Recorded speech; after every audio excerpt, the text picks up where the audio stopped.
Merry Christmas and Happy New Year mga paps. At ito nga po, bago matapos ang taon, naimbitahan po tayo uli gumawa ng backdrop para po sa ginanap na grand alumni homecoming ng mga engineers natin na nag-graduate sa Ascot. At ito nga mga paps, bali ko naalala nyo po, meron po akong isang malaking backdrop sa magkabilang gilid, meron siyang kalahati. Dahil malaki po yung stage ng Ascot, kaya po naisip ko ulit siyang dagdagan ng dalawa. Bali ito naman pong ginagawa ko dito, nilettering ko po muna siya ng pintura bago ko po siya inisprayan ng gold. Pag po kasi direct yung spray paint dun sa may styrofoam, may kakainin po niya yun, malulusaw yung foam natin. Dahil isang sasakyan nga lang po yung ginamit namin, ay inuna na po namin yung ibang mga gamit para po yung iba ay babalikan na lang. At dumiretso na po kami sa may gym kung saan po kami mag-aayos ng backdrop. Bali ito nga pong University ng Ascot, parang ito yata yung university na may pinakamaraming mag-aaral dito sa Aurora. At makalipas po ang ilang minuto kasi malapit lang po yung bahay namin dito sa may Ascot. Mga 5 minutes lang po siya o 7 gano'n. Basta malapit lang po yun. Pagkatapos po namin idala yung mga gamit na nauna, ay bumalik po kami sa bahay at tinapos ko po yung mga dapat tapusin. Para po kumbaga saktang alauna ay dire-diretso po yung trabaho namin. Bali dun po sa may grand alumni, styrofoam po siya. Tapos yung homecoming naman po, folder lang po siya. Hindi po kasing ikat ng styrofoam kapag maliliit yung mga letters. At ito na nga mga paps, bali nakaligo na po ako dyan. O press na press ako dyan. Talaga naman marami kaming gagawin. Bali ako na po yung unang nagpalobo at para po makita ng pinsan ko kung ano pong sukat yung mga gagawin niyang lobo. Nung maibigay ko na po yung sukat ng lobo, ay ginagayat-gayat ko naman po ito ay mga sponge natin. Wala po kasing flower foam na pang artificial dito sa Aurora, kaya po itong pang fresh ang ginamit ko. Mas okay naman po itong gamitin kaysa po dun sa mga styrofoam. Pag po kasi styrofoam yung gagamitin natin ditong tusukan, lalo na po ang itutusok natin ay yung stem niya ay parang kahoy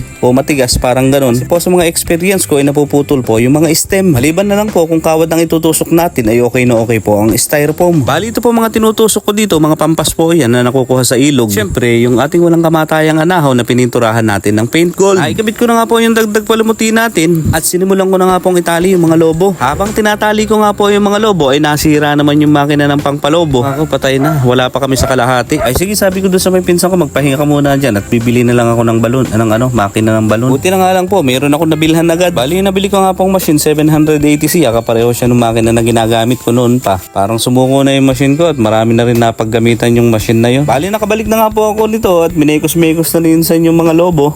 Dire-diretso na siya kumbaga. Bali kung mapapansin nyo nga mga paps ay groupings ulit tong arrangement natin. Dark blue at saka yung off-white at saka yung parang lahmi, kumbaga sa Saudi lahmi yan eh. Ito po ay parang pink siya na parang pastel na parang matte gano'n. Basta yan na po yun. Tapos yung kulay puti naman po sa may pinakang taas. Sa mga nagtatanong po pala kung ano po yung gamit na tinatali ko, ay yung gamit na ginagamit ko, ay yung tali na ginagamit ko, ano ba yan? Yung tali po na ginamit ko dyan ay yarn po kumbaga o yung stambre. Sa mga panali po, maski po anong gamitin nyo, wala pong problema, maski po yung straw, yung panali. Kung sa Saudi naman po ako, ang ginagamit naman po namin doon ay yung mga ribbon na maliliit. Yung iba naman po may gumagamit ng ribbon na manipis, yung plastic, yung pinantatali sa may balon na helium. Hindi ko po ginagamit yun kasi pag hinila ko na po yung tali na yun, ay plastic po siya, masyadong matalim, kaya pinsan sumisingaw yung mga lobo. Kaya po hindi ko nagagamit yung mga ribbon na ganun. Bali yung 4 na piraso po na stand ng balon ay magkakapareho po na dark blue yung pinakang baba niya. Tapos ito naman pong last dito yung may gold po sa may baba. Magkapareho po siya sa magkabilang gilid na gold po yung inilagay ko sa may baba. Bali yung base ko nga po ng mga balons, isang sukat lang po siya. Tapos nagtoppings na lang po tayo ng mga maliliit na lobo. At pagkatapos ko pong maayos yung backdrop, yung mga lobo at saka yung mga pampas, ay tatakpan naman po natin itong bitukan ng stage. Tapos nagawa na rin po ako ng mga stand balon diyan. Bali ang pabigat po niyan, bato.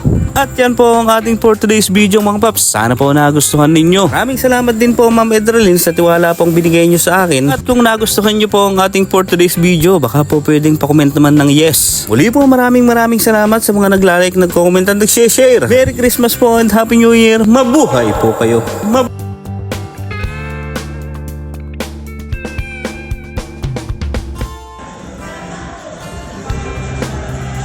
Tao